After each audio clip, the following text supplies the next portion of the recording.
សួស្តីអ្នកទស្សនាទាំងអស់គ្នាថ្ងៃនេះយើងនឹងនាំអ្នកទៅកាន់សមរភូមិដ៏ស្វិតស្វាញនៅលើមហាសមុទ្រកំឡុងសង្គ្រាមលោកលើកទី2តាមរយៈវីដេអូឯកសារពណ៌ដ៏កម្រមួយដែលមានចំណងជើងថា Away in Color Wolfpacks and Kamikazes The Naval Battles That Decide the World វីដេអូនេះបង្ហាញពីសមរភូមិតបជើងទឹកដ៏សំខាន់បំផុតដែលបានកំណត់ជោគវាសនានៃសង្គ្រាមលោកលើកទី2តាមរយៈការប្រយុទ្ធគ្នារវាងកងនាវីសម្ព័ន្ធមិត្តនិងកងកម្លាំងអាក់ចំណងជើងនៃវីដេអូនេះបានលើកឡើងពីយុទ្ធសាស្ត្រសំខាន់ពីរគឺ Wolfpacks គឺក្រុមចោះដែលជាយុទ្ធសាស្ត្រវាយប្រហាររបស់នាវីមួយទឹកអាល្លឺម៉ង់ U-boat ក្នុងការលុបចាំវាយប្រហារកប៉ាល់ផ្គត់ផ្គង់របស់សម្ព័ន្ធមិត្តនៅមហាសមុទ្រអាត្លង់តិកនិង Kamikazes គឺ Kamikaze ដែលជាយុទ្ធសាស្ត្រវាយប្រហារអត្តឃាតរបស់យន្តហោះជប៉ុននៅមហាសមុទ្រប៉ាស៊ីហ្វិកយុទ្ធសាស្ត្រទាំងពីរនេះបានបង្កការគំរាមកំហែងយ៉ាងធំធេងដល់កម្លាំងសម្ព័ន្ធមិត្តហើយការប្រយុទ្ធដើម្បីទប់ទល់នឹងពួកវាបានក្លាយជាកត្តាសម្រេចចិត្តក្នុងសង្គ្រាមនៅមហាសមុទ្រអាត្លង់តិកក្រុមនាវីមួយទឹក U-boat របស់អាល្លឺម៉ង់បានប្រើប្រាស់យុទ្ធសាស្ត្រ Wolfpacks ក៏ដើម្បីស្ទាក់ចាប់និងបំផ្លាញកប៉ាល់ដឹកជញ្ជូនស្បៀងអាហារប្រេងឥន្ធនៈ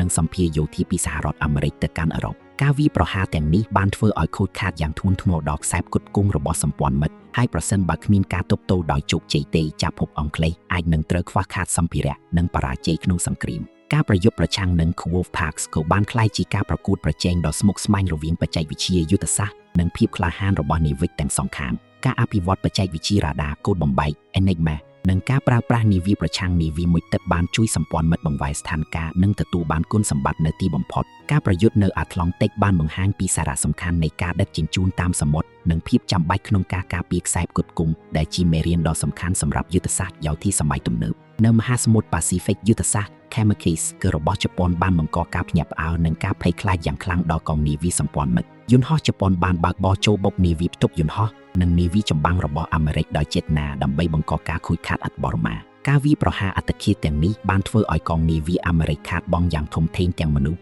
និងសម្ភារៈហើយបានសាកល្បងស្មារតីប្រយុទ្ធរបស់ទាហានអាមេរិកយ៉ាងខ្លាំងការប្រយុទ្ធនៅប៉ាស៊ីហ្វិករួមទាំងសមរភូមិ Iwo Jima និង Okinawa បានបង្ហាញពីភាពសាហាវឃោរឃៅនៃសង្គ្រាមនិងការតាំងចិត្តរបស់ភាគីទាំងពីរក្នុងការប្រយុទ្ធរហូតដល់ទីបញ្ចប់ទោះបីជាយ៉ាងណាកម្លាំងឧស្សាហកម្មនិងបច្ចេកវិទ្យាដ៏ខ្ពង់ខ្ពស់របស់អាមេរិកបានជួយឲ្យពួកគេទប់ទល់នឹងការវាយប្រហារទាំងនេះហើយបន្តទម្លាក់គ្រាប់បែកលើទីក្រុងនានារបស់ជប៉ុនរហូតដល់ការដាក់គ្រាប់បែកបមម៉ាណូនៅ Hiroshima និង Nagasaki ដែលនាំឲ្យសង្គ្រាមបញ្ចប់វីដេអូឯកសារនេះបានបង្ហាញពីឈុតឆាកពណ៌ដែលត្រូវបានស្ដារឡើងវិញនិងធ្វើឲ្យមានជីវិតឡើងវិញដែលធ្វើឲ្យយើងមើលឃើញពីភាពអស្ចារ្យនិងសោកនាដកម្មនៃសមរភូមិតបជើងទឹកទាំងនេះយ៉ាងច្បាស់ការប្រយុទ្ធគ្នានៅមហាសមុទ្រអាត្លង់តិកនិងប៉ាស៊ីហ្វិកគឺមិនមែនគ្រាន់តែជាការប៉ះទង្គិចគ្នារវាងនាវីចម្បាំងនិងយន្តហោះប៉ុណ្ណោះទេប៉ុន្តែវាជាការប្រកួតប្រជែងផ្នែកបច្ចេកវិទ្យាយុទ្ធសាស្ត្រនិងស្មារតីរបស់មនុស្សយុទ្ធសាស្ត្រ Wolfpacks គឺនិង Kamikazes ក៏តំណាងឲ្យភាពអស់សង្ឃឹមនិងការតាំងចិត្តរបស់បណ្ដាប្រទេសអាក់ក្នុងការព្យាយាមផ្លាស់ប្ដូរជោគវាសនានៃសង្គ្រាមខណៈដែលការតស៊ូនិងការសម្រុកខ្លួនរបស់សម្ព័ន្ធមិត្តបានបង្ហាញពីភាពអត់ធ្មត់និងកម្លាំងដែលនាំទៅរកជ័យជំនះ